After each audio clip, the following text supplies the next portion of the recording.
Oi, gente, meu nome... E aí, queridos e queridas defensores do SUS, meu nome é Ezio Lacerda e apesar do meu nariz entupido, minha voz nasal e meus pulmões cheios de catarro, o tema de vídeo de hoje não tem nada a ver com doença respiratória. Hoje eu vou trazer pra vocês um pouquinho de informação, porque eu vi algumas pessoas que pediram e eu me senti um blogueiro super famoso, e também porque eu acho um tema super interessante, não tão comum quanto o PT, mas que também tem sua relevância e que tem muito tabu em cima desse tema. Então hoje a gente vai falar sobre convulsão, mais especificamente sobre o que a gente chama na medicina de crise convulsiva tônico-clônica generalizada. Aquela crise convulsiva que a gente mais assusta, sabe? Que fala, fulano convulsionou. Você já pensa naquela pessoa se debatendo, naquela pessoa se revirando, babando, sabe? E se contorcendo mesmo. Então a gente vai falar sobre especificamente esse tipo de crise, lembrando que não é o único tipo de crise convulsiva que existe, mas é a crise convulsiva que mais tem um tabu em cima dela. Então eu queria trazer essa abordagem pra vocês de como você vai ser capaz de ajudar essa pessoa e tornar a crise convulsiva dela algo e fazer com que o processo da crise convulsiva dessa pessoa não traga danos maiores nem pra ela, nem pras pessoas que estão ao redor dela. Então vamos começar fazendo a nossa introdução. Bom, pensando um pouco de como acontece esse processo, o que acontece numa crise convulsiva generalizada é que você tem o seu córtex cerebral, que é a camada mais externa do seu cérebro, os neurônios ficam totalmente estimulados, meio que todos ao mesmo tempo. Então isso gera uma instabilidade muito grande nas suas conexões neuronais, então acaba que você apaga. Você tem a perda da consciência, a pessoa vai ao chão e ela começa a se debater, a ter aqueles espasmos musculares que a gente está acostumado a lembrar sempre que a gente fala sobre a crise convulsiva. Mas o que pode fazer com que você tenha essa hiperexcitabilidade neuronal? Essa excitabilidade ela pode ser provocada ou não provocada. Provocada pelo quê? Ela pode ser provocada por medicações, por drogas ilícitas, por privação de sono, por febre alta, isso é muito comum em crianças. Pode ser provocada também por perda de sangue, por hemorragias, por traumas também, uma pessoa que sofreu algum acidente, né, teve um traumatismo crânioencefálico.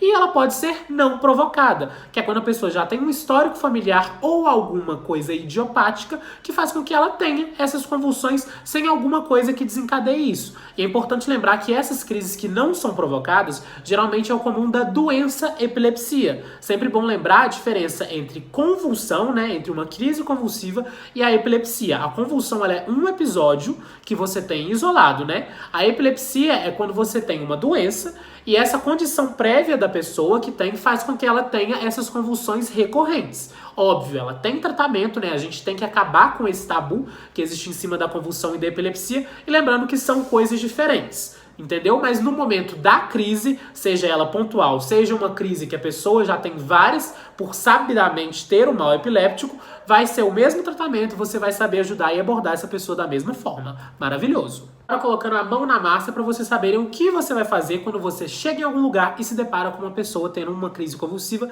você vai lembrar de 4 passos que eu resolvi inventar, que são CCCV. Calma, conforto, cabeça e voltei. O primeiro passo que é a calma. O primeiro passo que é a calma, obviamente, diz respeito à calma e tranquilidade que você tem que ter e passar para as outras pessoas quando a gente se depara com uma pessoa convulsionando, né? É importante, mais uma vez, quebrar esse preconceito e esse julgamento de eu vou me afastar, eu não vou me ajudar porque eu tenho medo daquela pessoa que está convulsionando. Muito pelo contrário. Você é capaz de prestar auxílio, você é capaz de ajudar. Então mantenha a calma, fique tranquilo, se aproxime para você fazer essa abordagem e ser capaz de ajudar. Sempre que possível, vamos supor que a pessoa está acompanhada de algum familiar, de algum amigo, e você é um estranho, mas você sabe como ajudar, sempre bom se apresentar e ver se as condições do local estão propícias para você fazer aquele auxílio lá. Então, sempre manter a calma. O segundo passo, que diz respeito ao conforto, a gente tem que pensar que a pessoa que ela tem a crise convulsiva pode ser em qualquer lugar, inclusive em algum local público.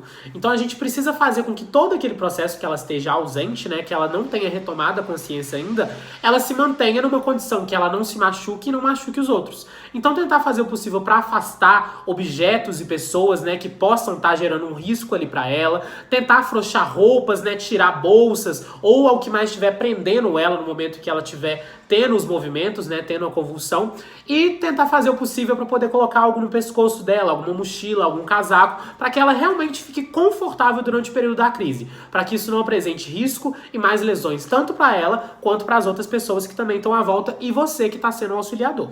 O terceiro passo que eu coloquei como cabeça, né, a gente tem que lembrar que a pessoa, quando ela tem essa convulsão generalizada, muitas vezes ela baba. Então a quantidade de saliva que é excretada é muito grande e ela pode inclusive vomitar. Então para você reduzir os riscos dessa pessoa aspirar, dessa pessoa engasgar, você pode simplesmente tentar virar a cabeça, uma vez que ela vai estar deitada, virar a cabeça dela para o lado para permitir que esse vômito, que essa saliva escorra. Isso reduz bastante a chance dela de engasgar. Então você vai simplesmente estabilizar a cabeça desse paciente, né, porque também ficar batendo a cabeça não é uma coisa interessante.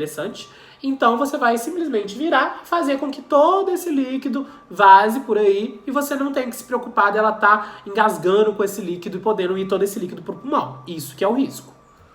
O quarto passo, ele pode ter duas vias. A pessoa pode voltar, que é o que mais acontece, e a pessoa pode não voltar. Então, quando uma crise convulsiva dura 5 minutos e a pessoa não mostrou sinais de que retomou a consciência, aí sim você pode ligar para o serviço especializado. Pode ligar para a urgência e emergência ou pedir para alguém se comunicar com o SAMU, né? E aí você vai passar todos os dados do que está acontecendo para a equipe médica começar a prestar o cuidado a esse paciente que está convulsionando. Isso é importante porque quando você tem mais de 5 minutos dessa convulsão, né, desses neurônios totalmente excitados, isso começa a ter um dano que é irreversível para o paciente. Então por isso que com mais de 5 minutos de convulsão é importante passar a bola para a equipe médica. Mas você já está de parabéns, porque até o momento do início da convulsão você já prestou auxílio, você já fez com que a pessoa estivesse confortável e você já reduziu os danos. Então você já está de parabéns por conta disso. Por outro lado, o que é mais comum, a pessoa geralmente volta com menos de 5 minutos. Então, uma vez que essa pessoa voltou, você que esteve lá presente todo esse momento vai ser responsável por explicar para ela, sem julgamentos, sem preconceitos e sem tabus, o que aconteceu naquele momento, né? Sem mentir, obviamente. Ah, você só desmaiou. Não. Você vai explicar literalmente tudo que ocorreu. Olha, eu estava aqui, você começou a convulsionar, a gente te ajudou, a gente fez com que você estivesse confortável, a gente virou sua cabeça, foi necessário fazer isso, foi necessário fazer aquilo, sem julgamento, explicando para a pessoa com todos os detalhes o que aconteceu. Porque pode ser que no futuro ela tenha que procurar um auxílio médico, porque vai que ela tenha uma condição epilética, né, algo mais prolongado, que ela vai precisar prevenir isso no futuro. A obra daqui de frente de casa tá tocando a sirene. Dito o que você deve fazer, agora nós vamos falar do que você não deve fazer durante um processo de crise convulsiva. E assim como no vídeo do PT, a convulsão simplesmente você tem que deixar acontecer. Você deve intervir o mínimo possível. Você só deve fazer o que a gente falou das medidas de conforto, do suporte. Então, nunca, jamais tentar conter uma pessoa que está se debatendo. Não tentar segurar os membros, não tentar segurar a perna, segurar a mão, segurar tudo, porque isso vai prejudicar a pessoa, pode machucar ela, pode machucar você. Então, nunca tentar conter um processo de uma convulsão, né? Às vezes, no desespero, eu vejo muito isso. Às vezes, os filhos estão convulsionando, as crianças, os pais tentam conter. Isso é muito pior. Isso pode machucar eles e pode machucar vocês. E em segundo, mais importante ainda, não botem nada na boca de alguma pessoa que está convulsionando, muito menos os seus dedinhos, a sua mãozinha. Porque acontece na convulsão o que a gente chama de trismo, que é simplesmente isso.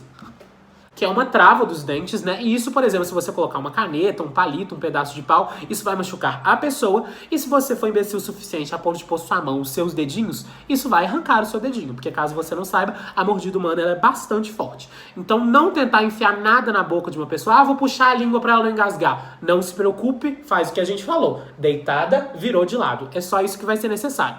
Fora isso, não tentar intervir no processo, não precisa conter, não precisa enfiar nada na boca, não precisa jogar água na cara, só deixar a pessoa ter aquele momento que provavelmente ele vai passar, e se não passar, como eu falei, com 5 minutos você liga para urgência e emergência e eles vão dar conta disso. E você já foi um maravilhoso prestador de serviço. Então, gente, é isso. Agora vocês já sabem o que fazer e o que não fazer durante uma pessoa que estiver tendo uma crise convulsiva. Eu espero que isso ajude bastante vocês no futuro e que vocês realmente quebrem esse tabu e não tenham medo de auxiliar uma pessoa que está nessa situação. Então, eu agradeço muito pela paciência de vocês, porque os vídeos estão sendo um pouco longos.